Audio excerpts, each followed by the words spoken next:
নমস্কার শ্রোতা বন্ধুরা, শুনছেন রেডিও জংশন নিবেদিত রহস্য ও রোমাঞ্চের রুদ্ধশ্বাস নেপথ্য কথা। আজ আপনারা শুনবেন আরও একটি হাড়হিম করা রুদ্ধশ্বাস কাহিনী। আজকের কাহিনীটি নেওয়া হয়েছে দেবারতী মুখোপাধ্যায়ের হারিয়ে যাওয়া খুনিরা বই থেকে। বন্ধুরা, আপনারা আমাদের জানাচ্ছেন এই কাহিনীগুলো সত্যি সত্যি আপনাদের হাড়হিম করে দিচ্ছে। আর বাইরে যদি এরকম অঝোর ধারায় বর্ষা নামে, তখন খুন খারাপি শুনতে তো একটু হাড়হিম হয়েই আসে। যাই হোক, শুনতে খারাপ লাগলেও বাস্তবটা বন্ধুরা বাস্তবই। তাই আরও সতর্ক থাকতে, সজাগ থাকতে লক্ষ্য রাখুন রেডিও জংশন নিবেদিত রহস্য ও রোমাঞ্চের রুদ্ধশ্বাস নেপথ্য কথার প্রতিটি কাহিনীতে। আজকে আপনারা শুনবেন 10ম পর্ব। আজকের কাহিনীটি লেখা হয়েছে দেবারতী মুখোপাধ্যায়ের লেখা থেকে। নাম এক খেলোয়াড়ের মৃত্যু। বন্ধুরা, গল্প যদি আপনাদের ভালো লাগে, গল্প বলবো না, সত্য ঘটনা, সত্য কাহিনী যদি আপনাদের ভালো লাগে, আপনারা অবশ্যই রেডিও জংশনের ইউটিউব চ্যানেলটি ফলো এবং সাবস্ক্রাইব করে রাখবেন। বেল আইকনটি প্রেস করে নোটিফিকেশন অন করে রাখবেন। চলে আসছি সরাসরি আজকের সত্য কাহিনীতে। এক খেলোয়াড়ের মৃত্যু। এই কাহিনী ভারতবর্ষের বুকে ঘটে যাওয়া এক অত্যন্ত বেদনার, নিদারুণ লজ্জার ঘটনার দলিল। এই কাহিনী শুধুই দুঃখের নয়, লজ্জারও। এমন লজ্জা যাতে আজও হেঁট হয়ে যায় আপামর 130 কোটি ভারতবাসীর মাথা। না, এই ঘটনায় সেই অর্থে কোনো খুন ঘটেনি, কিন্তু ঘটেছিল একটি আত্মহত্যা।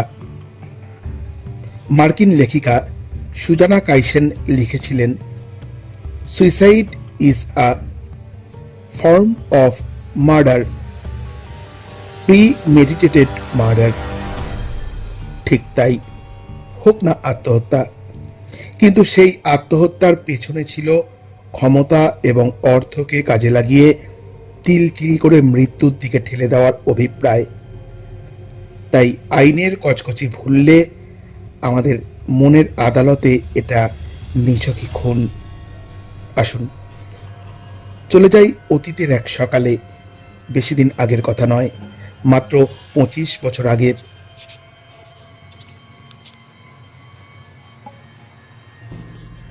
দিনটা ছিল 1993 সালের 28 ডিসেম্বর। হরিয়ানার পাঁচকুল্লা শহরের সেক্টর 6 প্ল্যান্ট শহর। আমাদের কল্যাণীর আদলে সেখানে কৌণিক শেপে বিভিন্ন সেক্টরে বিভক্ত করা গোটা শহরটা। প্রতিটা সেক্টরেই চওড়া রাস্তাঘাট, ছবির মতো একতলা বা দোতলা বাংলো, সামনে কিয়ারি করা ফুলের বাগান। এমন সুন্দর স্থান, ঠিক যেন স্বর্গোদ্যান। নির্ঝঞ্ঝাট শান্ত এলাকা। এখানকার মানুষজনও নিজেদের জীবন নিয়েই ব্যস্ত। সাত সকালে পাড়ার দোকানে বসে চায়ের কাপে তুফান তোলার মতো সময় কারোরই নেই। কিন্তু আজকের দিনটা ব্যতিক্রম। বলতে গেলে গোটা সেক্টর 6 মানুষজন ভেঙে পড়েছে চওড়া রাস্তার দুপাশে। যারা একান্তই বেরোতে পারেনি, বাড়ির বারান্দায় দাঁড়িয়ে আছে কৌতূহলী মুখে। প্রত্যেকের মুখে চাপা আতঙ্ক, ফিসফাস গুঞ্জন। একটু বাদেই গলির মুখে একটা ছোট জটলা দেখা গেল। কিছু একটাকে কেন্দ্র করে কয়েকজন উর্দিধারী পুলিশ আসছে এদিকেই। জনতার সঙ্গে সঙ্গে ঝুঁকে পড়ল সেদিকে। আর একটু কাছে আসতেই বোঝা গেল জটলার কেন্দ্রবিন্দুতে এক কিশোর। আজন্ম এই সেক্টর 6 বাসিন্দা বলে সব প্রতিবেশীরাই জানে। ছেলেটার বয়স এখনো 13 পুরো হয়ে 14 পড়েনি, বাকি আছে কয়েক মাস। জটলা আরো এগিয়ে আসতেই প্রতিবেশীরা সবাই চমকে উঠল। কারো মুখে ফুটে উঠল সহানুভূতির অকৃত্রিম চিহ্ন। কেউ বা সহ্য করতে না পেরে ভুরু কুঁচকে মুখ ঘোরালো অন্যদিকে। যে ফুলের মতো ছেলেটাকে বাড়ির পাশের বাগানে তারা বিকেলবেলা খেলতে দেখত, তার এমন অবস্থা দেখা কষ্টের বই কি। ছেলেটা ঠিক মতো হাঁটতে পারছে না। তার হাত দুটো নাইলনের শক্ত দড়ি দিয়ে এমনভাবে পেছন দিকে বাঁধা যে সেই বজ্রবাঁধনের ভারে সে নুয়ে পড়েছে সামনের দিকে। সেই অবস্থাতেও কবজিতে হাত করা পরানো। পা দুটোর দিকে তাকালে শিউরে উঠতে হয়।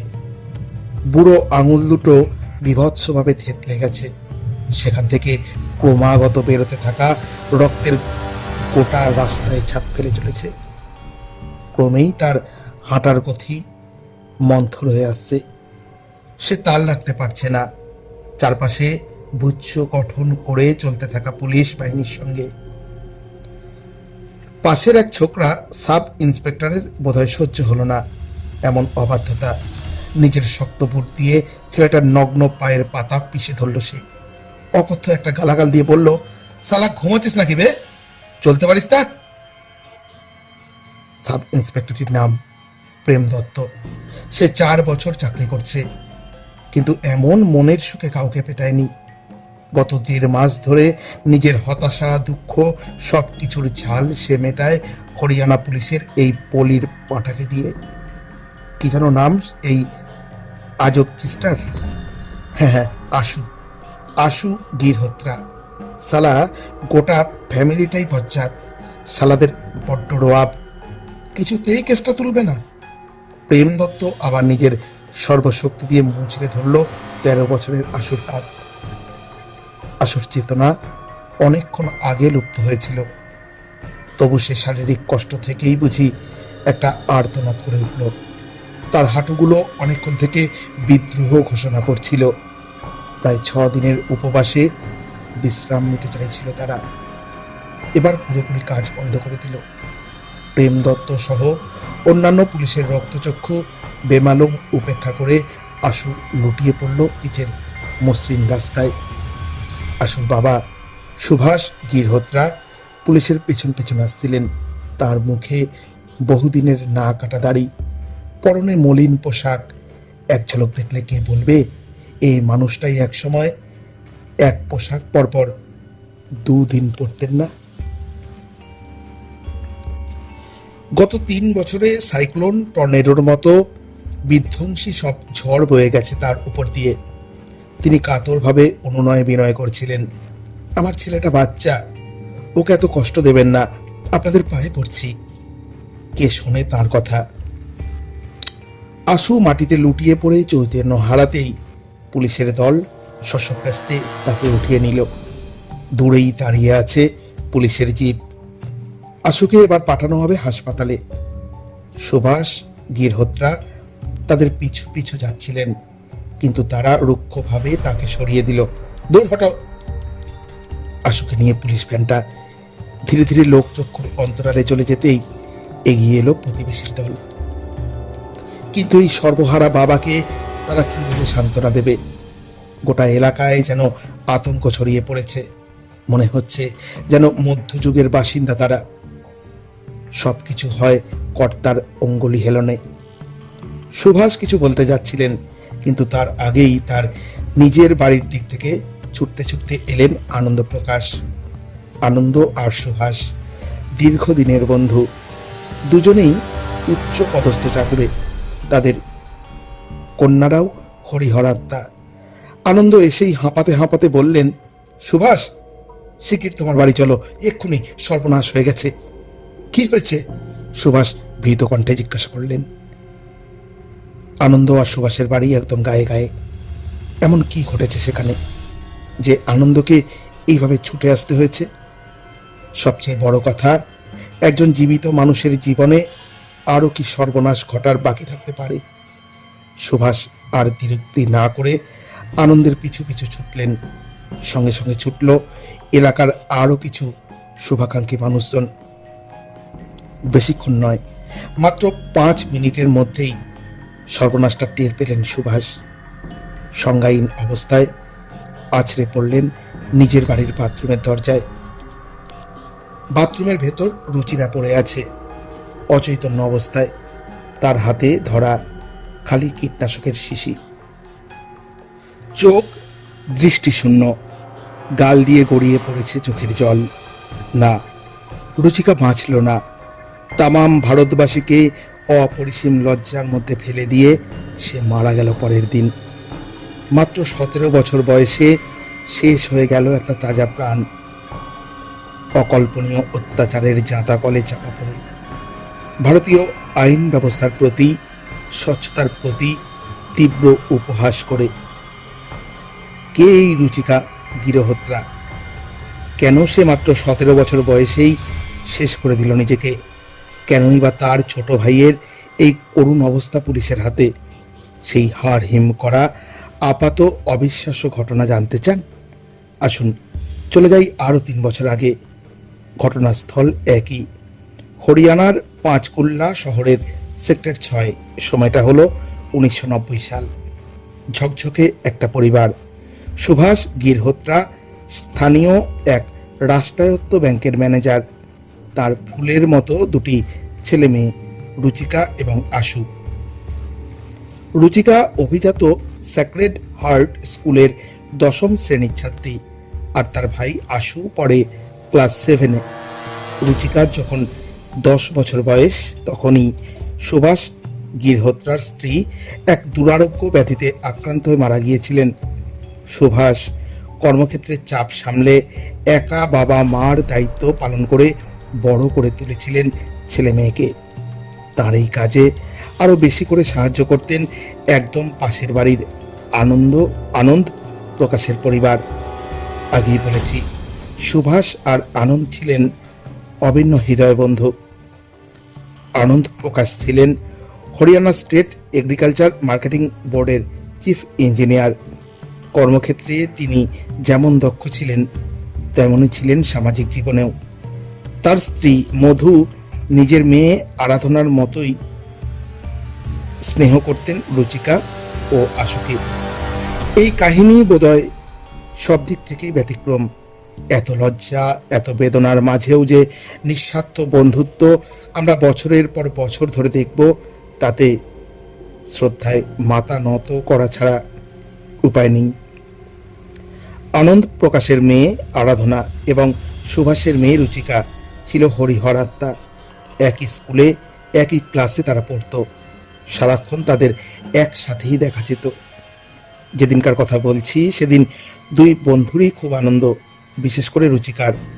প্রিয় বান্ধবীর গলা জড়িয়ে রুচিকা বলল, উফ আরাধনা, আমি তো ভাবতেই পাচ্ছি না রে, অবশেষে আমার এতদিনের স্বপ্ন পূরণ হতে চলেছে।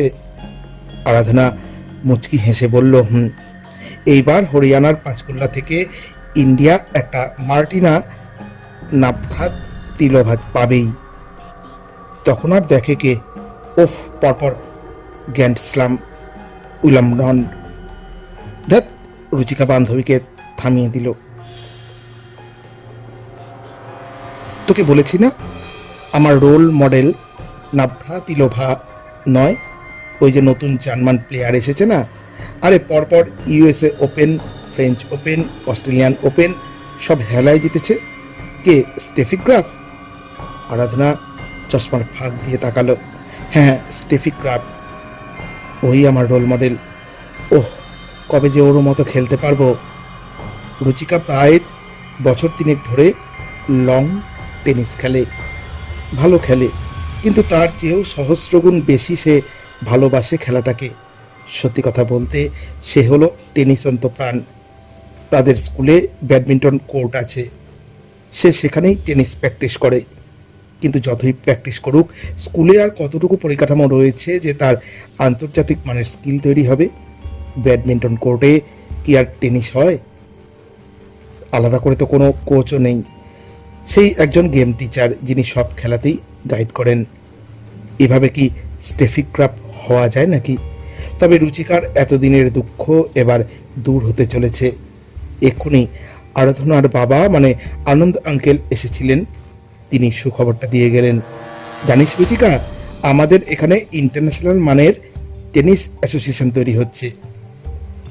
রুচিকা আরাধনাদের বাড়িতেই বসেছিল। আনন্দ আঙ্কেলের কথায়ও লাফিয়ে উঠল, মানে এখানে? সত্যি বলছো আঙ্কেল? আরে সত্যি না তো কি। আনন্দ রুচিকার চোখের সামনে তুলে ধরেছিলেন হরিয়ানার স্থানীয় সংবাদপত্রটি। এই দেখ, তাও আবার অন্য কোথাও নয়, এই সেক্টরে, এই সেক্টর 6। কি বলছো? উত্তেজনায় জল জল করছিল রুচিকার মুখ। কিশোরী মনের উচ্ছলতায় সে ভেসে যাচ্ছিল যেন। তবে আর বলছি কি, শম্ভু রাঠোর নামে একজন বয়স্ক আইপিএস অফিসার আছেন আমাদের হরিয়ানা ক্যাডারেই, 1966 সালের ব্যাচ। তিনি লন টেনিস খুব ভালোবাসেন, নিজেও একসময় খেলতেন, বিভিন্ন রাজ্যে পোস্টেড ছিলেন। সম্প্রতি এখানে নিজের রাজ্যে ফিরে এসেছেন। এখন ডেপুটেশনে আছেন ভাকরা বিয়াস ম্যানেজমেন্ট বোর্ডের ডিরেক্টর হিসেবে। এসেই ঠিক করেছেন তিনি হরিয়ানা লন টেনিস অ্যাসোসিয়েশন খুলবেন। আপাতত এই সেক্টর 6 ওর বাংলোর পেছনে সরকারি জমিতে মাটির টেনিস কোর্ট বানানো হচ্ছে। আনন্দ প্রকাশের এই কথা খবরের কাগজ থেকে গড়গড় করে পড়ে ফেললেন রুচিকা। আরে শম্ভু রাঠোরের মেয়ে তো আমাদের ক্লাসমেট, প্রিয়াঞ্জলি, আমাদের সেকশনেই পড়ে। আরাধনা বলল, প্রিয়াঞ্জলির বাবা টেনিস এত ভালোবাসেন জানতামই না। ইস, আগে বললেই তোর খেলাটা শুরু হয়ে যেত রে রুচিকা। ও ঠিক আছে, better late than never. Ruchika উৎসাহে টকবক করছিল। চল দুজনেই কাল গিয়ে ভর্তি হব। আমি আমি কি করব? আরাধনা বলল। সে আবার একটু বই পোকা গোছের, বেশি খেলাধুলো পছন্দ করে না, বই পড়তে ভালোবাসে। তবে সে মাঠের বাইরে থেকে রুচিকাকে সর্বদাই খেলার উৎসাহ যোগায়। তোকেও খেলতে হবে। রুচিকা আঙুল তুলে সাপ জানিয়ে দিল, দিন দিন মোটা হয়ে যাচ্ছিস। আর আমি একা কিছুতেই যাব না, তুইও যাবি বলে দিলাম, ব্যাস। আনন্দ প্রকাশ দুই বান্ধবীর কার্যকলাপ দেখে মিটি মিটি হাসছিলেন। তিনি ভাবতেও পারেননি সেদিন অন্তর্যামীও বোধহয় হাসছিল অন্তরালে। যাই হোক, পরের দিন সুভাষ গিরহোত্রা রুচিকা এবং আরাধনাকে নিয়ে ওই নতুন একাডেমিতে ভর্তি করাতে গেলেন। গোটা পাঁচকুল্লা থেকেই অনেক ছেলে মেয়েকে নিয়ে এসেছেন অভিভাবকেরা। এখনো তেমন কিছু ইনফ্রাস্ট্রাকচার তৈরি করা হয়নি, তবে এরুগুলার সেশনে আইপিএস রাঠোর আশ্বাস দিলেন, আমি ভীষণভাবে চেষ্টা করছি যাতে আমার রাজ্য থেকে ভবিষ্যতে ভালো ভালো প্লেয়ার উঠে আসতে পারে। মুখ্যমন্ত্রী এবং ক্রীড়ামন্ত্রীর সঙ্গেও আমার কথা হয়েছে, তারাও খুব উৎসাহী এই প্রজেক্ট নিয়ে। স্যার, হাত তুলেন একজন অভিভাবক, আপাতত কোচ কজন থাকবেন? 3 জন। রাঠোর বললেন, এছাড়াও আরও 2 জনকে আমরা বিদেশ থেকে আনানোর চেষ্টা করছি। বড় ক্লে কোর্টটার পাশে আরও একটা ক্লে কোর্ট করার কাজ শুরু হবে। 50টা র্যাকেটের ইনভেন্টরি দিয়ে আমরা শুরু করছি। অভিভাবকেরা হৃষ্টচিত্তে বাড়ি গেলেন। পরদিন থেকে সেখানে খেলতে শুরু করলো একদল কচি কাঁচা। রাঠোর নিজেও খেলা শেখাতে লাগলেন। আপাতত 3 দিন খেলা হতে লাগলো, মঙ্গল, বৃহস্পতি এবং শনি। সবাই প্রায় উচ্চবিত্ত পরিবারের ছেলে মেয়ে। সেই 3টে দিন বিকেলে রাঠোরের বাংলোর সামনে সার দিয়ে তাদের গাড়ি দাঁড় করানো থাকে। রুচিকা আর আরাধনাও আসে। আরাধনা একটু করে খেলেই বসে পড়ে। রুচিকা মনের আনন্দে র্যাকেট নিয়ে সারা কোর্টময় দাপিয়ে বেড়ায়। রাঠোরের আইপিএস অফিসার্স ব্যাঙ্গালোর পেছনেই একাডেমি। তিনি ব্যাঙ্গালোরই পরিত্যক্ত একটা গ্যারেজে এই টেনিস অ্যাসোসিয়েশনের অফিস ঘর খুলে বসলেন। সন্ধ্যের পর নিজেই বসতে শুরু করলেন সেখানে। স্ত্রী আভা এবং কন্যা প্রিয়াঞ্জলিকে নিয়ে তার সংসার। আভা নিজে একজন আইনজীবী। এইভাবে মাস 3 কাটল। ইতিমধ্যেই রুচিকা নিজেকে একজন প্রতিশ্রুতিবান খেলোয়াড় হিসেবে পরিচয় দিয়েছে। 3 জন কোচই রাঠোরের কাছে ফিডব্যাক দিয়েছেন, স্যার, রুচিকা গিরহোত্রা মেয়েটার সার্ভ খুব ভালো, স্ট্রোকগুলোতে বেশ জোর আছে জানেন, ফোরহ্যান্ডও ভালো মারে, ব্যাকহ্যান্ডটা একটু উন্নতি করলেই রাঠোর কৌতূহলী হয়ে কয়েকদিন ভালো করে খেয়াল করে দেখলেন কে এই রুচিকা। তার নিজের মেয়েরই সহপাঠিনী, এই বয়সে এত ভালো খেলছে। অবশেষে আগস্ট মাসের এক বিকেলে তিনি হঠাৎ গেলেন রুচিকার বাড়িতে। সেদিন ছিল শনিবার। আকস্মিক বাড়িতে একজন সিনিয়র আইপিএস অফিসারকে দেখে সুভাষ গিরহোত্রা অবাক। তাড়াতাড়ি তিনি বসতে দিলেন রাঠোরকে। বসুন স্যার। দাঁড়ান, আমি একটু। ওসব কিছু লাগবে না মিস্টার গিরহোত্রা, আমি বসতে আসিনি। আমার একটা জরুরি মিটিং আছে, এখনই বেরিয়ে পড়তে হবে, রাঠোর বললেন। পাশেই দাঁড়িয়ে রয়েছে রাঠোরের সশস্ত্র দেহরক্ষী। রুচিকা তার বেডরুমের দরজায় দাঁড়িয়ে আছে। সেখান থেকে ড্রয়িং রুমের সোফাটা দেখা যায়। তার মনে উৎকণ্ঠা। সে তো একাডেমিতে কিছু করেনি। কি এমন ঘটল যে রাঠোর স্যার সটন বাড়ি চলে এলেন? আসলে রাঠোর গলা খাকারি দিয়ে বললেন, রুচিরাকে আমরা এই কয়েক মাস ধরে নোটিশ করেছি। একজন ভালো প্লেয়ার হতে গেলে যা যা কোয়ালিটি দরকার সব কটাই ওর মধ্যে আছে। একটু ঘষে মেজে নিলে হরিয়ানাটা তো দূর, গোটা দেশের মুখ উজ্জ্বল করবে ও। তাই আমরা ওর জন্য স্পেশাল ট্রেনিংয়ের ব্যবস্থা করছি। এ তো খুব ভালো খবর। সুভাষ গিরহোত্রা গর্বিত মুখে দূরে দাঁড়ানো রুচিকার দিকে তাকান। আমাকে কি করতে হবে বলুন স্যার? না না, আপনাকে কিছু করতে হবে না, যা করার আমরাই করব। রাঠোর উঠে দাঁড়ালেন। এবার বেরিয়ে যাবেন। কাল তো রবিবার, কাল আমরা একাডেমিতে স্পেশালভাবে খোলা রাখবো রুচিকার জন্য। আপনি ওকে পাঠিয়ে দেবেন, কেমন? নিশ্চয়ই স্যার। সুভাষ গিরহোত্রা কৃতজ্ঞতায় গলে গেলেন। একটু কিছু মুখে দেবেন না স্যার? প্রথমবার এলেন। ততক্ষণে রাঠোর ঘর ছেড়ে বেরিয়ে গেছেন। বাইরে ওর সরকারি গাড়ি স্টার্ট দিয়েছে। পরের দিন রবিবার সকালবেলা কথা মতো রুচিকা গেল রাঠোরের একাডেমিতে। সঙ্গে আরাধনাকেও নিল। আরাধনা অবশ্য গাঁই করছিল, আমাকে তো ডাকেনি। আমি কি করতে যাব? তোকে বলেছি না? রুচিকা চোখ পাকিয়েছিল। যেখানে আমি যাব সেখানেই তুই যাবি। দিনটা ছিল 1990 সালের 12 আগস্ট। রবিবার সকালবেলা ব্রেকফাস্ট সেরে দুই বন্ধু পিঠে র্যাকেট ঝুলিয়ে রওনা দিয়েছিল রাঠোরের একাডেমিতে। কয়েক মিনিটের রাস্তা। রাঠোর যে তিনজন কোচ নিযুক্ত করেছিলেন তাদের মধ্যে একজন ছিলেন মিস্টার থমাস।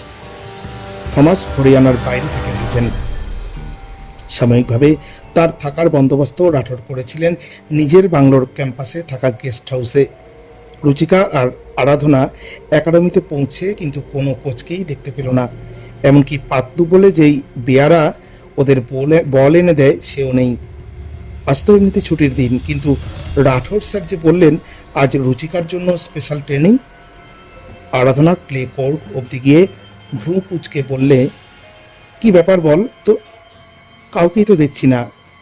রুচিকা ছটপটে স্বভাবের মেয়ে, তার মনে হচ্ছে এখনই ফাঁকা কোর্টে সার্ভ করে দেয়। সে বলল, চল খেলবি? আরে দাঁড়া, আরাধনা থামিয়ে দিল ওকে। রুচিকা সবসময়ই খলবল করে।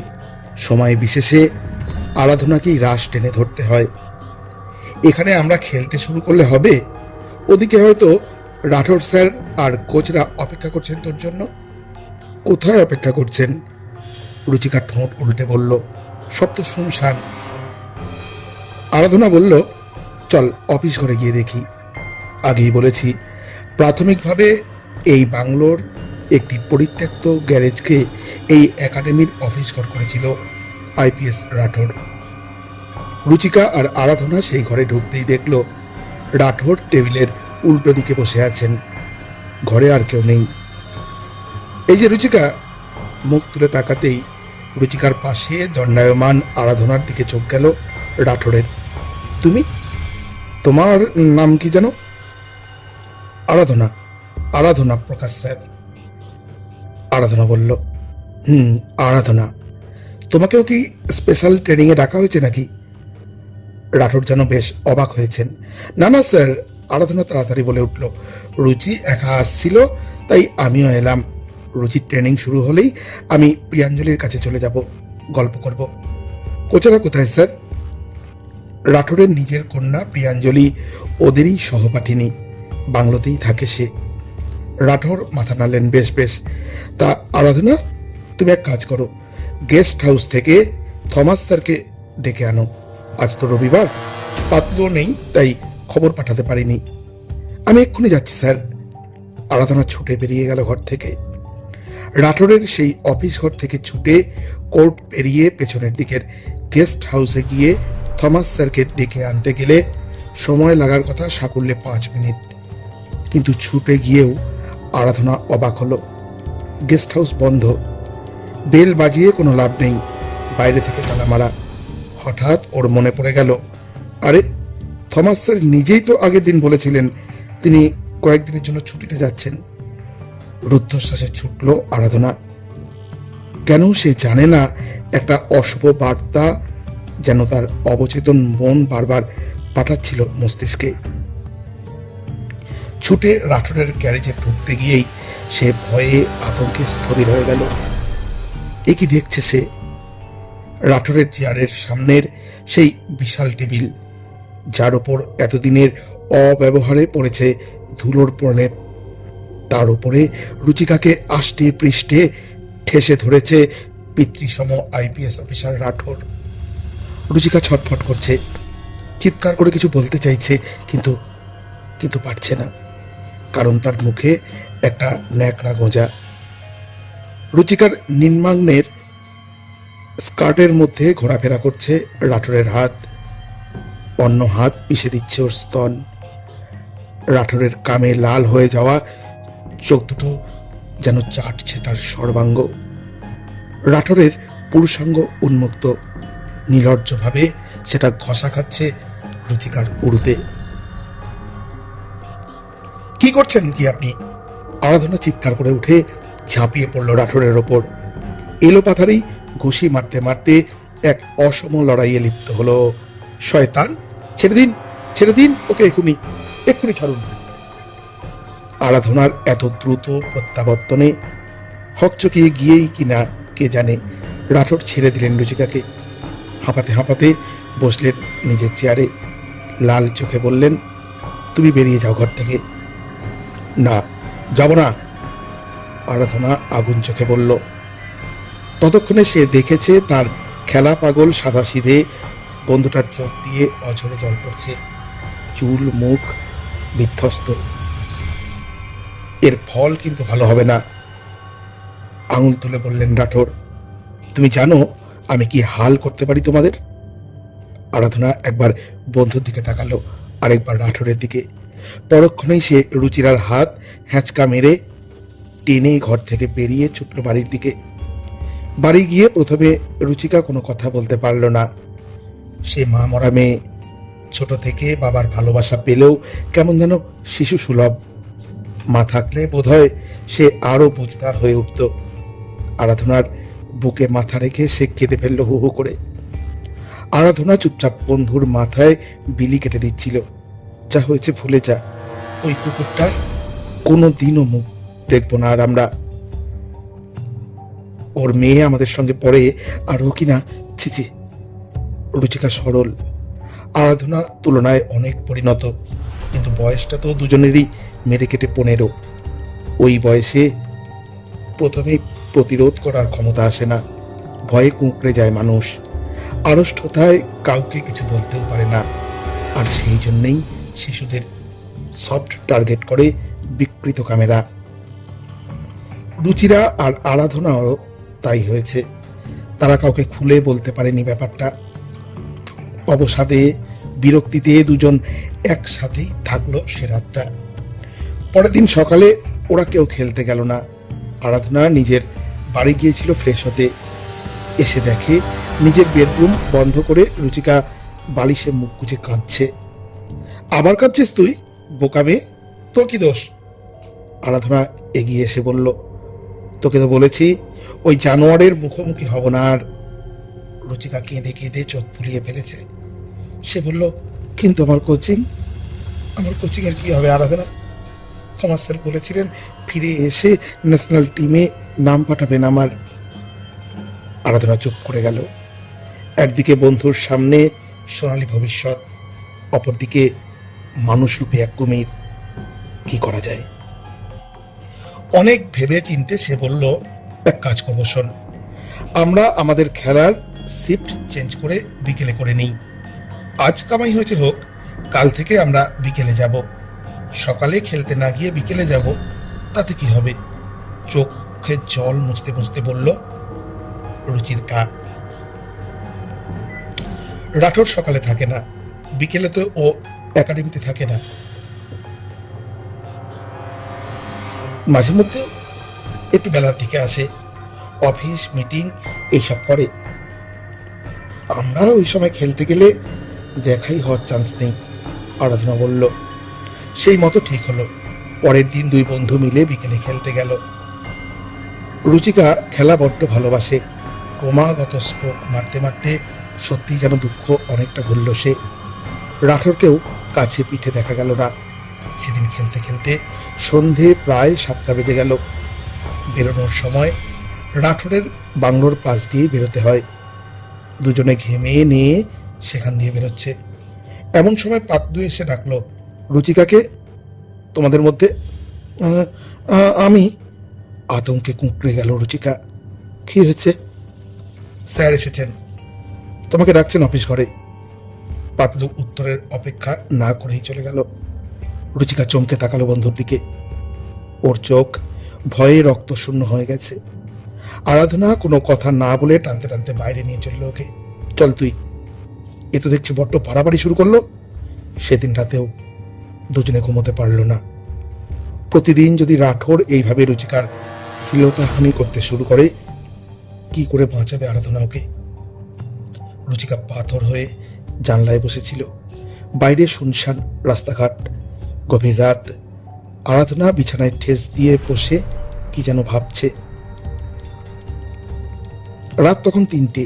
তখন আরাধনা বলল, আমরা যে ব্যাপারটা কাউকে বলিনি, সেটাতে কি রাঠোর প্রশ্রয় পেয়ে গেল? রুচিকা চমকে তাকালো বন্ধুর দিকে, কোনো কথা বলল না। জোরে জোরে মাথা নাড়ল আরাধনা। না না, এইভাবে চলতে পারে না। একটা এত বড় পোস্টে চাকরি করার লোক দিনের পর দিন এমনভাবে অসভ্যতা করে যাবে, এটা সহ্য করা যায় না। কাল সকালেই আমরা বাবা মাকে জানাবো, তারপর দেখ না ওর চাকরি গেল বলে। হায়, আরাধনা ভুল ভেবেছিল। দেশটা যে ভারতবর্ষ, এখানে চোর ধর্ষকরাই তো ঘোরে মাথা উঁচু করে, আর নির্দোষরা মরে গুমড়ে গুমড়ে। পরের দিন সকালে রুচিকা আর আরাধনা সুভাষ আর আনন্দকে সব খুলে বললেন। দুই বাবা প্রথমে হতভম্ব হয়ে গেলেও তারা সিদ্ধান্ত নিতে দেরি করলেন না। তারা দ্রুত প্রতিবেশীদের ডাকলেন নিজেদের বাড়িতে। অধিকাংশই উচ্চবিত্ত। বেশিরভাগেরই বাড়ির ছেলে মেয়ে ভর্তি হয়েছে রাঠোরের টেনিস একাডেমিতে। সবাই মিলে বসে সিদ্ধান্ত নিলেন, না, উচ্চ পদস্থ পুলিশ কর্তার এমন কাজ কোনো মতে মেনে নেওয়া যায় না। কেউ বললেন, চলুন লোকাল থানায় গিয়ে রিপোর্ট করি। আনন্দ প্রকাশ উড়িয়ে দিলেন প্রস্তাবটা। কি যে বলেন, আইপিএস অফিসারের বিরুদ্ধে অভিযোগ কোনো লোকাল থানায় নেবে? কখনো নেবে না। তবে আরো উঁচু লেভেলে কাউকে ধরতে হবে। আনন্দ স্থানীয় এক আইনজীবীর দিকে তাকালেন। আপনি একবার দেখুন না, আপনি তো মন্ত্রী লেভেলে অনেককে চেনেন। উকিলবাবু বাড়ি গিয়ে নিয়ে এলেন তার টেলিফোন ডায়েরি। নম্বর খুঁজে খুঁজে একে ওকে কিছুক্ষণ ধরে আনন্দের বাড়ির টেলিফোন থেকে ফোন করে জানালেন, মুখ্যমন্ত্রীর সচিবকে ফোন করলাম, কিন্তু কেউ তুলছেই না। হরিয়ানার মুখ্যমন্ত্রী তখন হুকুম সিং। সুভাষ বললেন, না, মুখ্যমন্ত্রী না হলেও যদি অন্য কোনো মন্ত্রী। উকিলবাবু বললেন, স্বরাষ্ট্রমন্ত্রী সম্পদ সিং আমার পরিচিত, দেখছি চেষ্টা করে। কিন্তু সম্পদ সিংকেও পাওয়া গেল না। সবাই ভীষণই ব্যস্ত। অবশেষে পরের দিন, অর্থাৎ 16 আগস্ট 1990 তারিখে, বহু চেষ্টার পর ওরা কয়েকজন দেখা করতে পারলেন স্বরাষ্ট্র সচিব JK দুগ্গলের সঙ্গে। স্বরাষ্ট্র সচিব মন দিয়ে শুনলেন তাদের অভিযোগ। খোদ পুলিশের বড় কর্তার বিরুদ্ধে এত বড় অভিযোগ। দুগ্গল সাহেব দেরি করলেন না। 17 তারিখ সকালেই স্বরাষ্ট্রমন্ত্রী সম্পদ সিংকে জানালেন পুরো ঘটনাটা। স্বরাষ্ট্রমন্ত্রী সম্পদ সিং ডাকলেন deputy general of police mister Ram Rakshpal সিংকে। আপনি ঘটনার তদন্ত শুরু করুন। আমাদের দেশে দুবেলা দুমুঠো পেট ভরে খেতে না পাওয়ার লোক এত বেশি যে সামান্য কিছু টাকা আর খাদ্যের বিনিময়ে তাদের দিয়ে যা খুশি কাজ করিয়ে নেওয়া যায়। পাঁচকুল্লাতে একটা বস্তি ছিল, নাম রাজীব কলোনি। রাঠোর কয়েকটা স্থানীয় মস্তানের সাহায্যে মোটা টাকা খাইয়ে রাতারাতি গোটা বস্তির লোকজনকে হাত করে ফেলেন। রাঠোর যে কত বড় নির্দোষ এবং সাধু ব্যক্তি তা জানাতে তারা দিন রাত ধর্ণা দিতে বসল deputy general of police mister Ram Rakshpal Singh এর অফিসের সামনে। শুধু তাই নয়, টাকা খাইয়ে রাঠোর নিজের দেশের বাড়ি আম্বালার নারায়ণগড় থেকেও লোক এনে সাজানো ধর্ণা শুরু করলেন। ন্যায়ের প্রতিমূর্তি দেবতা স্বরূপ সৎ রাঠোর স্যারকে মিথ্যে কালিমালিপ্ত করে আমরা কিছুতেই মানব না, মানব না, মানব না। রাঠোর আকারে ইঙ্গিতে নিজের প্রভাব খাটিয়ে হাত করার চেষ্টা করলেন ডিজিপিকেও, কিন্তু deputy general of police mister Ram Rakshpal Singh টললেন না। টানা 3 সপ্তাহ পুঙ্খানুপুঙ্খ তদন্ত চালিয়ে 3 সেপ্টেম্বর তিনি রিপোর্ট পেশ করলেন দুগ্গল সাহেবকে। রিপোর্টে পরিষ্কার লেখা ছিল, প্রাপ্ত প্রমাণের ভিত্তিতে আইপিএস রাঠোরকে এক্ষুনি গ্রেপ্তার করা হোক। দুগ্গল সাহেব সেই রিপোর্ট ফরওয়ার্ড করলেন স্বরাষ্ট্রমন্ত্রী সম্পদ সিং এর কাছে, এবং ঠিক এরপরই শুরু হলো প্রহসনের নির্লজ্জ নিদর্শন। মন্ত্রী সম্পদ সিং কিন্তু রিপোর্টটা পেয়ে মুখ্যমন্ত্রীর কাছে তড়িঘড়ি পাঠালেন না, সেটাকে রেখে দিলেন ফাইলবন্দি করে। এদিকে হঠাৎ করে ভোজবাজির মতো স্বরাষ্ট্র সচিব দুগ্গল সাহেব এবং deputy general of police mister Ram Rakshpal Singh এর বদলির অর্ডার এসে গেল। রাতারাতি তাঁদের পাঠিয়ে দেওয়া হলো ভিন রাজ্যে। Deputy general of police mister Ram Rakshpal Singh রিপোর্টে চাঁচা ছোলা ভাষায় লিখেছিলেন, ওই ঘটনার পর থেকে স্থানীয় বিধায়ক জগজিৎ সিং টিক্কার লোকেরা প্রচুর দলবল নিয়ে রুচিকা গিরহোত্রার বাড়ির সামনে হল্লা করছে, তাদের হ্যারাস করছে। জগজিৎ সিং টিক্কা রাঠোরের মদতপুষ্ট লোক, ওকেও গ্রেপ্তার করা হোক। আর গ্রেপ্তার কিচ্ছু হলো না। এদিকে পরিস্থিতি মারাত্মক দিকে যেতে শুরু করলো। রাঠোর ছিলেন খোদ মুখ্যমন্ত্রী হুকুম সিং এর ঘনিষ্ঠ, তাকে চটাবে কি? গ্রেপ্তারি তো দূর, কোনো অ্যাকশনই নেওয়া হলো না। ওদিকে রিপোর্ট জমা দেওয়ার ঠিক 17 দিন পরে অর্থাৎ 20 সেপ্টেম্বর সুভাষ গিরহোত্রা এক আশ্চর্য চিঠি পেলেন রুচিকার স্কুল সাক্রেড হার্ট থেকে। মাসিক ফিস না দেওয়ার জন্য আপনার কন্যা রুচিকা গিরহোত্রাকে আমরা স্কুল থেকে সাসপেন্ড করছি। বিমূঢ় অবস্থায় সুভাষ ছুটে গেলেন স্কুলে। চারদিকে এত বিপদের মধ্যে এ আবার কি ঝামেলা। অ্যাকাউন্ট সেকশনে ঢুকেই বললেন, কি ব্যাপার ম্যাডাম, ফি জমা দেওয়ার শেষ তারিখ তো সবে গতকাল পেরিয়েছে। আমি নানা ঝামেলায় একদম ভুলে গিয়েছি, আমি এক্ষুনি টাকা জমা করে দিচ্ছি। লেট ফি কত আপনাদের? অ্যাকাউন্ট সেকশনে বসে থাকা সিস্টার কোনো উৎসাহ না দেখিয়ে নিজের কাজে মন দিলেন। সুভাষের মুহুর্মুহু চাপাচাপিতে একসময় দায়সারাভাবে বললেন, দেখুন মিস্টার গিরহোত্রা, আপনার মেয়েকে স্কুল থেকে পার্মানেন্টলি সাসপেন্ড করে দেওয়া হয়েছে। এ বিষয়ে আরও বিশদে জানার জন্য আপনি প্রিন্সিপাল ম্যাডামের সঙ্গে কথা বলুন। কিন্তু সুভাষ প্রায় 3 ঘন্টা অপেক্ষা করেও স্যাক্রেড হার্ট স্কুলের প্রিন্সিপাল সিস্টার সেবাস্টিনার দেখা পেলেন না। তিনি নাকি ভীষণ ব্যস্ত, দেখা করার সময় নেই। বিধ্বস্ত অবস্থায় সুভাষ ফিরে এলেন বাড়িতে। ততক্ষণে আনন্দ প্রকাশের স্ত্রী অর্থাৎ আরাধনার মা মধু বাড়িতে স্কুলের বিধিনিষেধ খুঁটিয়ে পড়ে ফেলেছেন। সুভাষ আসতেই মধু বললেন, কি করে ওকে স্কুল রাস্টিকেট করতে পারে সুভাষজি? এই দেখুন, স্কুলের ব্রোশিয়ারে স্পষ্ট লেখা আছে, কোনো মাসে ফিস জমা না দিতে পারলে লেট ফাইন সমেত পরের মাসের 20 তারিখ অবধি জমা দেওয়া যাবে। তার মধ্যেও কেউ ফিজ ক্লিয়ার না করলে তাকে স্কুল থেকে নোটিশ পাঠানো হবে।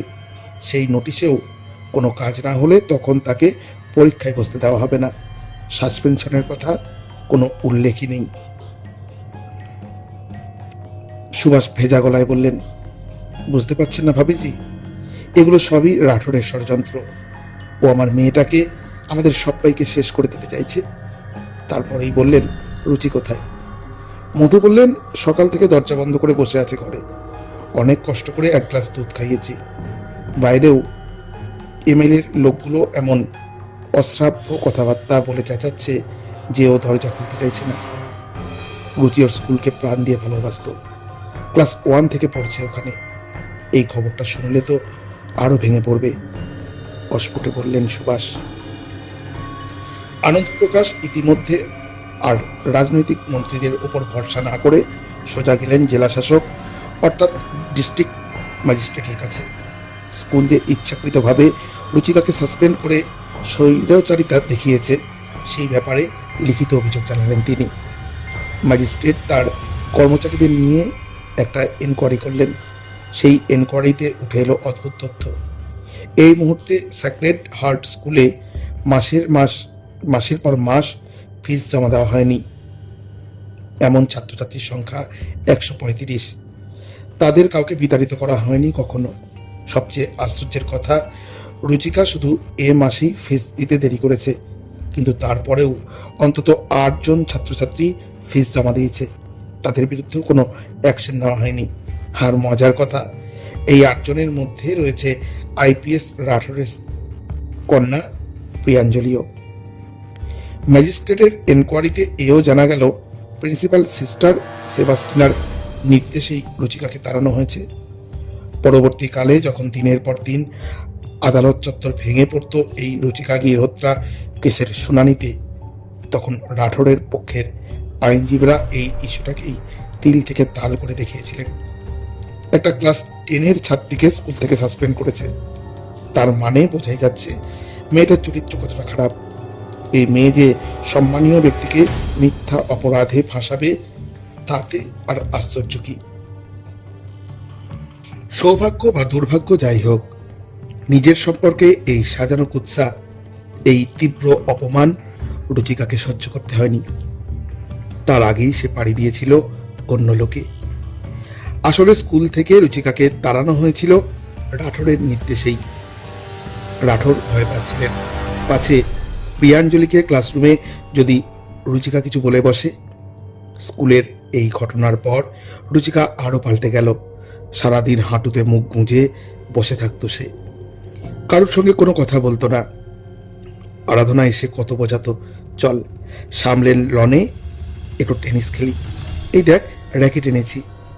রুচিকা শূন্য চোখে তাকিয়ে থাকতো দূরে, যেন শুনতেই পেত না আরাধনার কথা। এর মাঝেও দৈবাত নিতান্তই কোনো প্রয়োজনে বাড়ি থেকে বেরোলেই বাইরে অষ্টপ্রহর দাঁড়িয়ে থাকা রাঠোরের দলবল রুচিকাকে কটূক্তি করত, চিৎকার করে যা তা কথা বলতো রসিয়ে রসিয়ে। রাঠোর সাদা পোশাকে কিছু পুলিশও মোতায়েন করেছিল রুচিকার বাড়ির চারপাশে নজর রাখার জন্য।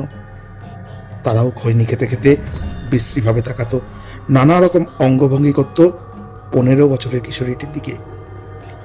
ইতিমধ্যে সাইক্লোনের গতিতে গিরহোত্রা পরিবারে আছড়ে পড়তে লাগলো একের পর এক ঝড়। রুচিকার বাবা সুভাষ ছিলেন ইউকো ব্যাংকের ম্যানেজার।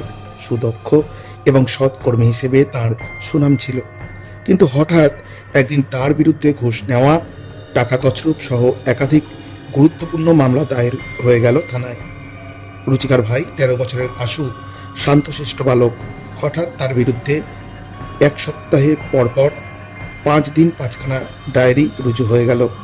আশু নাকি বিরাট চোর, এর মধ্যেই 5খানা বড় বড় চুরি করেছে। এই প্রতিটা ডায়েরি থানায় রেজিস্টার করল সাব ইন্সপেক্টর প্রেম দত্ত, যার অপরিসীম নিষ্ঠুরতার কথা আগেই বলেছি। আনন্দ প্রকাশ মিডিয়ায় চিৎকার করে বললেন, আদেও কেউ থানায় এসে কোনো ডায়েরি করেনি, নিজে নিজে বানিয়ে থানার রেজিস্টারে ওই ডায়েরিগুলো লিখেছে প্রেম দত্ত রাঠোরের নির্দেশে। একটা 13 বছরের বাচ্চাকে এইভাবে অভিযুক্ত করতে একটুও বাঁচছে না। আনন্দ সম্ভবত বুঝতেও পারেননি এই সবে শুরু, বন্দুক এবার ঘুরবে তারই দিকে। আনন্দ ছিলেন হরিয়ানা স্টেট এগ্রিকালচার মার্কেটিং বোর্ডের চিফ ইঞ্জিনিয়ার। এত বছরের চাকরিতে তার একটাও কোনো খারাপ রেকর্ড ছিল না। মিডিয়ায় ওই স্টেটমেন্টের পর ভোজবাজির মতো 20খানা অভিযোগ দায়ের হলো তার বিরুদ্ধে। আনন্দকে সাময়িকভাবে সাসপেন্ড করা হলো। তাকে তার নিচের পদ সুপারিনটেন্ডেন্ট ইঞ্জিনিয়ারে ডিমোশন করিয়ে দেওয়া হলো। তারও কিছুদিন পর তাকে স্বেচ্ছাবসরে বাধ্য করা হলো। আনন্দ হতবাক হয়ে গেলেও হাল ছাড়েননি। সরকারি আদেশকে চ্যালেঞ্জ করে তিনি তার পরে প্রায় 1.5 দশক লড়েছিলেন এই অন্যায়ের বিরুদ্ধে। পরবর্তীকালে কোর্ট তাকে নির্দোষ আখ্যা দিতে বাধ্য হয়েছিল। আনন্দের কন্যা আরাধনা ছিল রাঠোরের ওই কুকীর্তির একমাত্র প্রত্যক্ষদর্শী, তাই তাকে রাঠোর কিছু করবে না এমন ভাবাটাও ভুল। হাস্যকরভাবে একটি 15 বছরের কিশোরীর বিরুদ্ধে 10খানা দেওয়ানি মামলা রুজু হলো। আরাধনা নাকি রাঠোর এবং তার পরিবারকে হেনস্থা করছে। এমন মজার কথা খুব কমই শোনা যায় যে একজন 15 বছরের মেয়ে জাত রেল বয়স্ক এক আইপিএস অফিসারকে হেনস্থা করছে। যাই হোক, এই ঘটনার পর আরাধনা প্রায় রাস্তাঘাটে নোংরা ইঙ্গিত, অশালীন অঙ্গভঙ্গির সম্মুখীন হতো। বাড়িতেও ফোন আসতে লাগলো, কখনো হুমকি দিয়ে, কখনো যাচ্ছে তাই ভাষায়। আরাধনাকে এই অত্যাচার বহুদিন সহ্য করতে হয়েছিল। শেষে তাকে অস্ট্রেলিয়ার এক প্রবাসী পাত্রের সঙ্গে বিয়ে দেওয়া হয়। আরাধনা অস্ট্রেলিয়া চলে যায়। মেয়ের বিয়ে হয়ে গেলেও আনন্দ এবং মধুপ্রকাশ কিন্তু হাল ছাড়েননি। সুভাষের সঙ্গে কাঁধে কাঁধ মিলিয়ে লড়ছিলেন এই অসম লড়াই।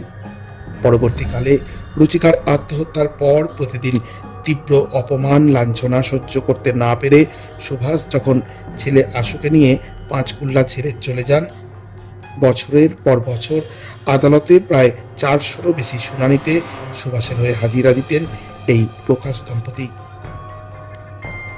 রুচিকার পক্ষের আইনজীবী ছিলেন পঙ্কজ ভরদ্বাজ। তার বিরুদ্ধেও থানায় ঝটপট 2টো ডায়েরি দায়ের হয়ে গেল। ইতিমধ্যে রাঠোরের পদোন্নতি হলো। হ্যাঁ, ঠিকই বলছি। এত কিছুর পরেও তার কিন্তু অফিসে উন্নতি হয়ে চলছিল। রাঠোরকে হরিয়ানা স্টেট ইলেকট্রিসিটি বোর্ডের ভিজিলেন্স টিমের প্রধান করে দেওয়া হলো। সেই ভার হাতে পেয়েই রাঠোর তার বিরুদ্ধে কথা বলা প্রতিটা লোকের বাড়ি রেইড করলেন।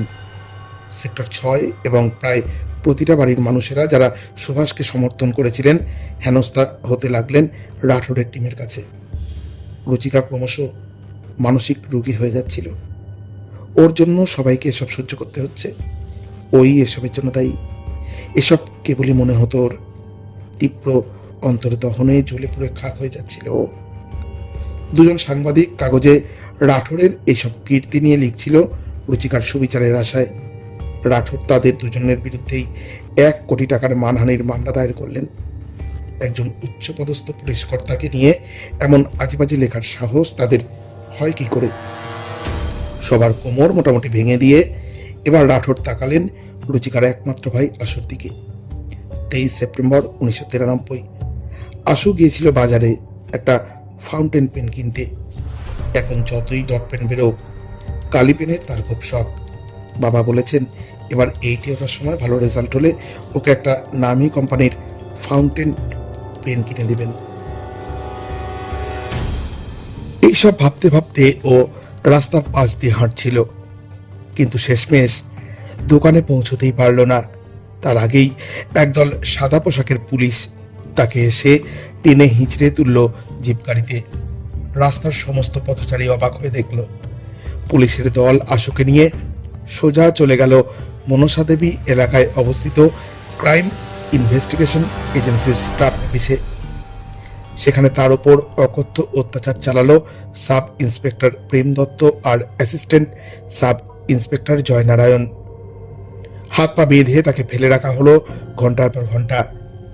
পায়ের পাতায় চাপিয়ে দেওয়া হলো ভারী ধাতব পিণ্ড, তার ওপর অমানুষিক প্রহার। কিছুক্ষণ পর সেখানে উপস্থিত হলেন রাঠোর স্বয়ং। রাঠোরের নির্দেশে আগে থেকেই 4জন কনস্টেবল ভারী একটা রোলার নিয়ে এসেছিল। রোলারকে ওরা স্থানীয় ভাষায় বলতো মুসলস। সেই মুসলস রাঠোর নিজের হাতে নির্মমভাবে চালিয়ে দিলেন আশুর পা এবং উরুর উপর দিয়ে। দুদিন এভাবে অত্যাচার চালানো হলো, কিছু খেতে দেওয়া হলো না আশুকে। তারপর রাঠোর আশুকে নিয়ে নিজে উপস্থিত হলেন রুচিকাদের বাড়িতে। তখন বাড়িতে সুভাষ ছিলেন না। আশুর ব্যাপারে তিনি আর আনন্দ ছোটাছুটি করছেন দিনরাত। দরজা খুলে রুচিকা ভয়ে আতঙ্কে জমে গেল। এক, ভাইয়ের অবস্থা দেখে, দুই, রাঠোরকে দেখে। আশু তখন দাঁড়াতে পারছে না, তার পায়ের একদিক হাড় ভেঙে গেছে, যন্ত্রণায় নীল হয়ে যাচ্ছে সে।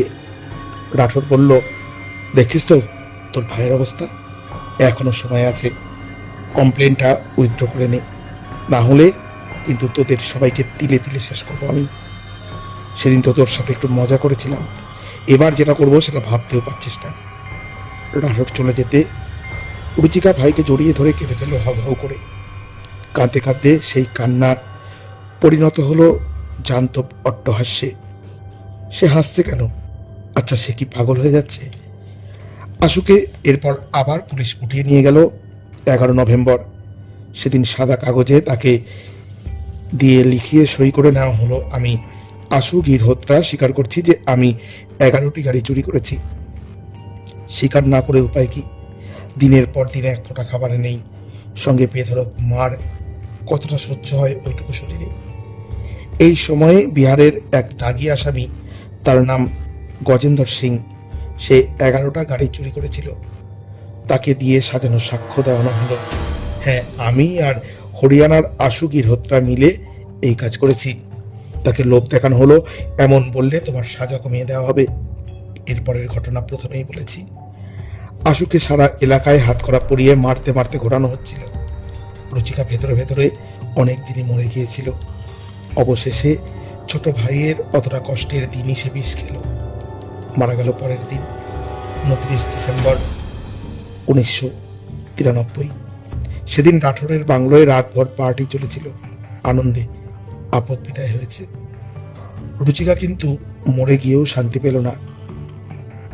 রাঠোর বললেন, রুচিকার ডেড বডি ওর বাবার হাতে দেওয়া যাবে না যতক্ষণ না ওর বাবা সাদা কাগজে সই করে। আশু কিন্তু তখনও কোনো বৈধ ওয়ারেন্ট ছাড়াই পুলিশের কাজতে। সে দিন রাত অচৈতন্য অবস্থায় পড়ে থাকে লকআপে। রাতের বেলা পুলিশরা সব মদ খেয়ে ওকে নগ্ন করে বেধড়ক পেটায়, উল্লাস করে। ময়নাতদন্তের রিপোর্টেও করা হলো অদ্ভুত যোগসাজশ, যেখানে রুচিকার নাম পাল্টে করে দেওয়া হলো রুবি গিরহোত্রা, যাতে পরবর্তীকালে রাঠোর এই সুইসাইডে না জড়িয়ে পড়েন। সুভাষ গিরহোত্রা এরপর আর পারেননি। কয়েক মাস পর মৃতপ্রায় আশু মুক্তি পেলে তাকে নিয়ে চলে গিয়েছিলেন লোকচক্ষুর অন্তরালে, সিমলার এক প্রত্যন্ত গ্রামে পাহাড়ের কোলে। তার চাকরিও ততদিনে নানা অভিযোগে চলে গিয়েছিল। ছবির মতো 5 কুল্লার সেই সাধের বাংলো জবরদস্তিতে জলের দরে বেচে দিতে হয়েছিল। হরিয়ানার মসনদে মুখ্যমন্ত্রী তখন ভজনলাল। এর কয়েক মাস পর রাঠোর অ্যাডিশনাল ডিজিপি পদে উন্নত হলেন। সেটা 1994 সালের নভেম্বর মাস। এত বড় অভিযোগ, এত হাজার হাজার অপরাধ, রাঠোরের বিরুদ্ধে সামান্য কোনো শো কজও ফাইল করা হলো না। পূর্বতন ডিজিপি রাম রক্ষপাল সিং এর সেই রিপোর্ট যেন হাওয়ায় উবে গেছে এর মধ্যে। ভগ্ন বিধ্বস্ত সুভাষের হয়ে এবার হাল ধরলেন বন্ধু আনন্দ প্রকাশ। অনেক কষ্টে, অনেক সংগ্রাম করে অবশেষে তিনি মামলা করলেন পাঞ্জাব এবং হরিয়ানা দুটো রাজ্যেরই হাইকোর্টে। সেটা 1997 সাল। 1998 সালের 21 আগস্ট হাইকোর্ট সিবিআই এর হাতে দিলেন তদন্তের ভার। বিচারপতি বললেন, যত দ্রুত সম্ভব তদন্ত করে চার্জশিট পেশ করুন আপনারা, 6 মাসের মধ্যে হলে ভালো। যদিও সিবিআই এর চার্জশিট পেশ করতে করতে 1 বছরেরও বেশি সময় নিয়ে ফেলেছিল। ওদিকে ততদিনে হরিয়ানার সরকার বদলেছে, ক্ষমতায় এসেছে ইন্ডিয়ান ন্যাশনাল লোক দল, সংক্ষেপে INLD, মুখ্যমন্ত্রী ওম প্রকাশ চৌতলা।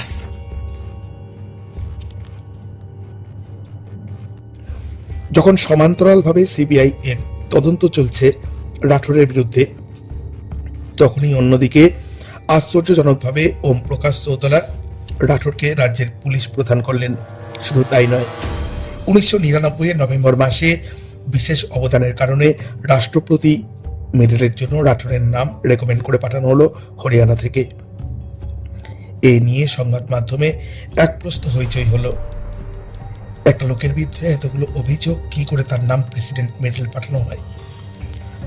তখন স্বরাষ্ট্র সচিব বীরবল দাস ধালিয়া তিনি উড়িয়ে দিলেন সংবাদ মাধ্যমের বক্তব্য। কোথায় অভিযোগ? কোনো চার্জশিট আছে রাঠোরের বিরুদ্ধে? তখন কেন্দ্রে এনডিএ সরকার। বিজেপির ভাইস প্রেসিডেন্ট শান্তা কুমার চিঠি লিখলেন মুখ্যমন্ত্রী চৌতালাকে, এক্ষুনি রাঠোরের বিরুদ্ধে কড়া পদক্ষেপ নেওয়া উচিত, পদোন্নতি তো নয়ই, সাসপেন্ড করুন ওকে। কে শোনে কার কথা? কড়া পদক্ষেপ নেওয়ার বদলে চৌতালা গিয়ে নালিশ করলেন তৎকালীন প্রধানমন্ত্রী অটল বিহারী বাজপেয়ীর কাছে। দেখেছেন, আপনার দলের লোক কিনা আমাকে হুকুম করছে। আমার রাজ্যে আমি কাকে শাস্তি দেব, কাকে প্রাইজ দেব, সেটা তো আমি বুঝবো নাকি? এরকম করলে কিন্তু আমরা জোট ছেড়ে বেরিয়ে আসব। তখন চৌতালার INLD দলের সঙ্গে কেন্দ্রে জোট বেঁধে সরকার করেছিল বিজেপি, কাজেই বাকিটা বলাই বাহুল্য। যাই হোক, 2000 সালে 16 নভেম্বর সিবিআই অবশেষে রাঠোরের বিরুদ্ধে চার্জশিট পেশ করল আদালতে। চার্জশিট পেশ করা সত্ত্বেও হরিয়ানা সরকার বহাল তবিয়তে রাঠোরকে রাজ্যের সর্বময় পুলিশ কর্তা পদে রেখে কাজ চালিয়ে যেতে লাগলো। আম্বালা শহরের সিবিআই স্পেশাল কোর্টে 17 নভেম্বর থেকে শুনানি শুরু হলো। ততদিনে সুভাষ ছেলে আশুকে নিয়ে পাহাড়বাসী। 400 এর ওপর শুনানিতে হাজির হতে লাগলেন আনন্দ প্রকাশ এবং মধু প্রকাশ। পরে এই মর্মে আনন্দের স্ত্রী মধু বলেছিলেন, আমি আর আমার স্বামী একসঙ্গে গাড়িতে কোর্টে যেতে ভয় পেতাম, যদি রাঠোর দুজনকে মেরে ফেলে, তাই আলাদা আলাদাভাবে যেতাম, তবু হাল ছাড়েনি। রুচি তো আমার মেয়েই ছিল। আশ্চর্য বন্ধুত্ব, এমন বন্ধুত্ব দেখে শ্রদ্ধায় মাথা নত হয়ে আসার মতো উদারতা। এদিকে সিবিআই এর চার্জশিট শুধুমাত্র 354 নম্বর ধারা যৌন নিগ্রহকে হাইলাইট করেই দায়ের করা হয়েছিল। রাঠোরের ক্রমাগত লাঞ্ছনাতেই যে রুচিকা 17 বছর বয়সে শেষ করে দিয়েছিল নিজের জীবনটা, তা নিয়ে কোনো উল্লেখ ছিল না। আনন্দ প্রকাশ ছাড়লেন না। 2001 সালের 8 অক্টোবর 306 নম্বর ধারায় আত্মহত্যার প্ররোচনা দেওয়ার অভিযোগ দায়ের করলেন। 23 অক্টোবর সিবিআই আদালতের বিচারপতি জগদেব সিং ধনজল বললেন, হ্যাঁ, 306 নম্বর ধারাও দাখিল করা হচ্ছে। সুভাষ গিরহোত্রা, আরাধনা, আনন্দ সহ এমন প্রচুর মানুষের সাক্ষ্য আছে যারা বলছেন রাঠোরের দিনের পর দিন হ্যারাসমেন্টের কারণে রুচিকা আত্মহত্যা করে। আবার শুরু নাটক। এই বিবৃতির পরেই বিচারপতি জগদেব সিং ধনজলকে তড়িঘড়ি বাধ্য করা হলো স্বেচ্ছাবসানে। তার বদলে চেয়ারে আনা হলো বিচারপতি কাঠুরিয়াকে। এর পেছনে রয়েছে রাঠোরের কূট রাজনীতি। কাঠুরিয়া সেক্টর 6-এরই গিরহোত্রার প্রতিবেশী ছিলেন এবং জমি জায়গা নিয়ে তাদের মধ্যে একবার বিবাদ হয়েছিল। দ্বিতীয়ত, এই কাঠুরিয়া রাঠোরের পুরনো বন্ধু। শুধু তাই নয়, সেই কুখ্যাত টেনিস একাডেমির সঙ্গেও জড়িত ছিলেন কাঠুরিয়া। ফলে যা হওয়ার তাই হলো। কাঠুরিয়া এসেই আত্মহত্যায় প্ররোচনা দেওয়ার অভিযোগ ডিসমিস করে দিলেন। ধুর, কোনো লিখিত অভিযোগই তো নেই থানায়। এরপর শুরু হলো তারিখ পে তারিখ। সামান্য 16টা সাক্ষীর প্রসিকিউশন রেকর্ড কোর্টে সিবিআই পাক্কা 7 বছর সময় নিল। তারপর ডিফেন্স কাউন্সিল সময় নিল আরো 7 মাস। এই 7 বছরে অপ্রত্যাশিতভাবেই রাঠোর থেমে থাকেননি। প্রভাবিত করে চেষ্টা করেছেন বহু সিবিআই অফিসার এবং কর্তাদের। কিছু ক্ষেত্রে সফল হয়েছেন, কিছু ক্ষেত্রে ব্যর্থ হয়েছেন। সেই সৎ অফিসারটির বদলিতেও উঠে পড়ে লেগেছিলেন। অবশেষে 2002 সালের মার্চ মাসে গোটা কর্মজীবন সুসম্পন্ন করে অবসর নিলেন তিনি। লাগলো না একটা কালিরও দাগ। যেটা খুব গুরুত্বপূর্ণ কথা বলতে ভুলে গিয়েছি, প্রথম দিন থেকে শেষ দিন পর্যন্ত রাঠোরের প্রধান হয়ে থাকলেন যে আইনজীবী, তিনি আর কেউ নন, স্বয়ং তার স্ত্রী আভা রাঠোর। তিনি দিনের পর দিন স্বামীর হয়ে গলা ফাটাতেন আদালতে, বেমালুম মিথ্যা বলে যেতেন। অবশেষে 2009 সালের 21 ডিসেম্বর সিবিআই আদালতে রাঠোরকে দোষী সাব্যস্ত করল। রাঠোরের 1,000 টাকা জরিমানা ধার্য হলো ও 6 মাসের জেল। হ্যাঁ, ঠিকই পড়ছেন, 1,000 টাকা জরিমানা আর 6 মাস জেল মাত্র। আনন্দ প্রকাশ কিন্তু ছাড়ার পাত্র নন। তিনি বললেন, মানে 6 মাসের জেল, এত কিছু পরেও এ আবার কেমন শাস্তি? আবারও চলল কিছুদিন টালবাহানা। এরই মাঝে একদিন 2010 সালের 8ই ফেব্রুয়ারি রাঠোর কোর্ট থেকে বেরোচ্ছেন। এক যুবক হঠাৎ আদালত চত্বরে হামলা করল তার উপর। পুলিশ কিছু বোঝে ওঠার আগেই ছুরি দিয়ে রাঠোরের মুখ রক্তাক্ত করে দিল সে। ছেলেটার নাম উৎসব শর্মা, বাড়ি বেনারসে। দিনের পর দিন খবরের কাগজে রাঠোরের বদমাইশি পড়তে পড়তে সে নিজেকে আর ঠিক রাখতে পারেনি। সোজা চলে এসেছে হরিয়ানায় নিজে শাস্তি দেবে বলে। পুলিশ দ্রুত উৎসবকে অ্যারেস্ট করলো, রাঠোরকে নিয়ে গেল হাসপাতালে। রাঠোর ছাড়া পেলেন কয়েকদিন পর। ওদিকে আনন্দ প্রকাশের দাবিতে শেষে 2010 সালের 25শে মে কারাদণ্ডের মেয়াদ বাড়িয়ে করা হলো 18 মাস। রাঠোর বসে রইলেন না, অ্যাপিল করলেন সুপ্রিম কোর্টে। সুপ্রিম কোর্ট শাস্তি বহাল রাখলো, কিন্তু মেয়াদ কমিয়ে আবার 6 মাসই করে দিল। কারণ হিসেবে বলল, রাঠোরের বয়স হয়েছে, এ বৃদ্ধ বয়সে ওর 6 মাস কারাদণ্ডই যথেষ্ট। রাঠোরের মেয়ে রুচিকার একদা সহপাঠিনী প্রিয়াঞ্জলি এখন নিজেও উকিল। মার সঙ্গে শেষের দিকে একসঙ্গে লড়েছে বাবার হয়ে। রাঠোরের জেল খাটা কবেই শেষ। এখন তিনি পেনশন নিয়ে অবসর জীবন উপভোগ করছেন। সবাই এখন প্রতিষ্ঠিত, শুধু খেলা পাগল রুচিকাই আর নেই। সে হারিয়ে গিয়েছে চিরকালের মতো। আরাধনা ফিরে এসেছে অস্ট্রেলিয়া থেকে। সে এখন আম্বালায় একটি ইনস্টিটিউটের কর্ণধার। কিন্তু রুচিকে সে ভোলেনি। বৃদ্ধ বাবা মার সঙ্গে দিন রাত গিয়ে পড়ে থেকেছে আদালতে। মুখ খুলেছে মিডিয়ার সামনে সুবিচারের আশায়। রাঠোর যেদিন শাস্তি পেল সেদিন প্রিয় বান্ধবীর ছবি নিয়ে সে কেঁদেছে।